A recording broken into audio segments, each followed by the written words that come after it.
à tous et bon retour sur ma chaîne, je suis Jennifer et aujourd'hui on va parler d'un livre extraordinaire, chef-d'œuvre parmi les chefs-d'œuvre, classique parmi les classiques. Si vous ne l'avez pas lu, vous devez le lire, j'ai nommé Les liaisons dangereuses de Choderlos de Laclos. Ma revue elle va vraiment s'axer sur la manipulation parce que Laclos il a un propos très intéressant là-dessus et vous verrez que c'est beaucoup plus ambivalent en fait. La manipulation, c'est vrai que ça peut être assez négatif parce qu'on profite quand même de la faiblesse de certaines personnes. Ça peut aussi être une nécessité pour survivre dans la société et Les liaisons dangereuses le montrent très très bien. Donc déjà Les liaisons dangereuses, roman épistolaire de Choderlos de Laclos, publié au XVIIIe siècle.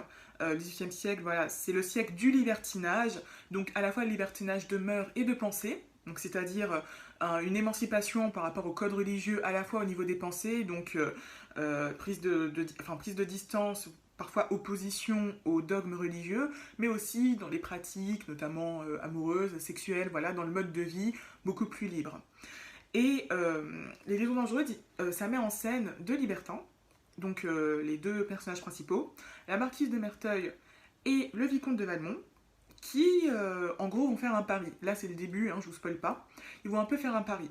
Donc Merteuil elle veut se venger d'un ancien amant qui va se marier avec une jeune fille, Cécile Volanges, qui sort du couvent. Et elle va missionner son ami Valmont pour séduire cette jeune fille et la perdre pour que voilà, son ancien amant là, devienne la risée de Paris. Et de son côté, Valmont, lui, il a un autre projet, hein, parce que voilà, quand on est libertin, on s'ennuie un peu, j'imagine, donc faut bien passer son temps à détruire les gens. Hein. Donc Valmont, il a un autre projet, c'est de, pour le coup, détruire la réputation d'une femme, la présidente de Tourvel. Donc la présidente de Tourvel, elle est connue pour son christianisme, pour la sainteté de son mariage, et voilà, ça l'amuse voilà, de détruire sa réputation à elle aussi. Donc tout part de là, et voilà, on va suivre en gros l'évolution des plans de ces libertins, leur interaction avec les différents personnages. Et ce qui est sublime dans ce livre, c'est que c'est par lettres, et donc c'est chacun des personnages voilà, va avoir sa propre voix grâce aux différentes lettres. Et ce qui est intéressant dans le roman épistolaire, c'est que le personnage qui rédige la lettre n'a pas forcément une vision d'ensemble en fait, il a des informations qu'il n'a pas, et c'est très drôle par exemple de voir la pauvre Cécile Volanges qui va écrire une lettre sans trop comprendre sa situation et de savoir en fait que derrière il y a la marquise de Merteuil quoi. Donc voilà, un vrai délice, je vous le conseille. Par rapport à la manipulation, ce que j'aime beaucoup dans ce livre, c'est que Laclos il montre vraiment qu'elle est ambivalente. Parce que il y a un propos assez féministe notamment dans ce livre. La marquise de Merteuil, donc c'est une femme qui a une réputation sociale d'être très prude, d'être voilà, d'être intouchable, voilà, elle a une réputation sociale assez solide, alors qu'en réalité, voilà, elle a des amants à tout va.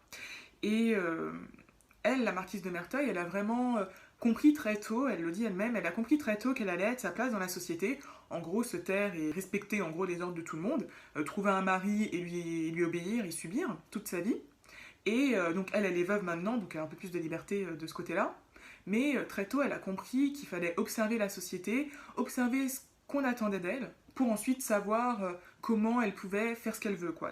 Elle, son objectif, c'était vraiment d'avoir de la liberté et d'avoir ce masque, en fait, de prude, de respectabilité sociale, pour pouvoir, derrière, dans sa vie privée, agir librement, quoi. Être indépendante. Et elle dit même qu'en fait, elle est libertine et qu'elle elle enchaîne les amants et les jette comme des moins que rien. Elle dit qu'elle fait ça justement pour venger son sexe et pour humilier le sexe masculin et venger enfin le sexe féminin, donc les femmes.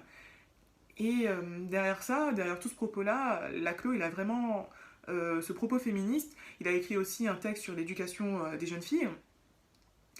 Il a vraiment ce propos de dire que le manque d'éducation des filles, le fait qu'elles grandissent en étant enfermées dans des couvents, ça ensuite, ça a des conséquences énormes sur leur liberté et le fait qu'elles soient influençables.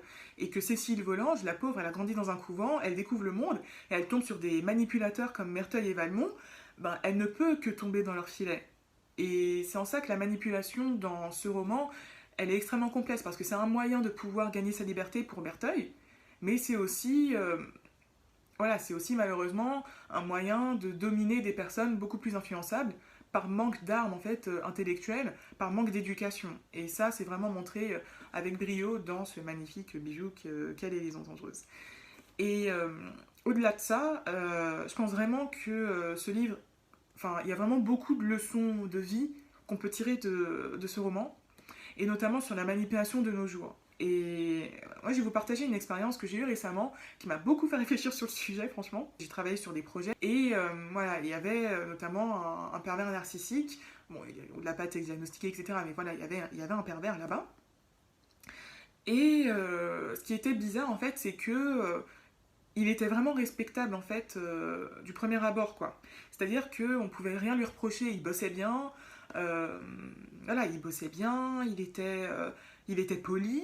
C'est un peu comme Merteuil, quoi. C'est vraiment des gens, quand tu vois sur le papier et tu vois leur apparence, tu te dis, mais franchement, il est bien, il est sympa, quoi. T'as vraiment envie d'être proche de lui et tout. Et après, quand tu creuses, quand tu vois certains comportements, quand tu vois comment certaines personnes se sentent mal avec lui, voilà, tu creuses, tu te dis, mais en fait, il est pas net, cette personne n'est pas nette. Et c'est vraiment ça en fait que je retire comme leçon, c'est ne jamais se fier aux apparences. La société, c'est un grand théâtre. Et dans Les Ondes Dangereuses, on le voit vraiment. En plus, là, c'est vraiment la noblesse voilà, du grand siècle. Enfin, c'est pas le grand siècle, mais bon, du deuxième grand siècle, le 18e. Voilà, c'est. Il faut se représenter, quoi. C'est. Tu représentes un rôle, une fonction, elle est marquise, voilà, c'est. La représentation est essentielle. Mais aussi aujourd'hui, on est dans un monde de l'image encore plus que jamais, avec les réseaux sociaux, etc. Donc l'image est extrêmement importante et les gens jouent un rôle, ils présentent ce qu'ils veulent, enfin ils présentent une image pour que les gens pensent aient une certaine opinion d'eux en fait. C'est ça dont il faut toujours se souvenir, en particulier sur Instagram où tout le monde présente sa meilleure vie, enfin voilà. Et nous, quand on voit ça, il ne faut jamais se fier aux apparences. Il faut toujours garder un esprit critique, ne jamais tomber dans le piège du jeu social en fait. Toujours se souvenir que c'est un théâtre, qu'on peut à la fois aussi jouer ce rôle de notre côté en étant honnête, mais personne ne dévoile toutes ses cartes. Et il faut toujours, surtout les personnes qu'on ne connaît pas, ne jamais attribuer sa confiance comme ça de but en blanc et toujours garder un certain esprit critique voilà, sur ce qu'on nous donne et même sur les personnes qui ont l'air les plus gentilles, à qui on donnerait le bon Dieu sans confession. Voilà, toujours garder cet esprit critique parce que les manipulateurs ne sont jamais très loin et pour éviter d'être influençable et de finir, bon je vous spoil pas, mais voilà, de finir comme plusieurs personnages de ce roman. Voilà, souvenez-vous des Liaisons dangereuses, lisez-le et vous aurez une belle leçon de vie sur la manipulation, comment elle peut vous être utile, mais aussi comment vous pouvez éviter les manipulateurs. Voilà, pour cette vidéo, je vais en publier d'autres qui analysent des textes et voilà, le regard sur la société et sur la vie que nous offre l'auteur, avec beaucoup de classiques qui arrivent, de la fiction et de la non-fiction. Et abonnez-vous si vous ne voulez pas manquer ces prochaines vidéos. Et d'ici là, je vous dis, lisez bien et à la prochaine. Ciao!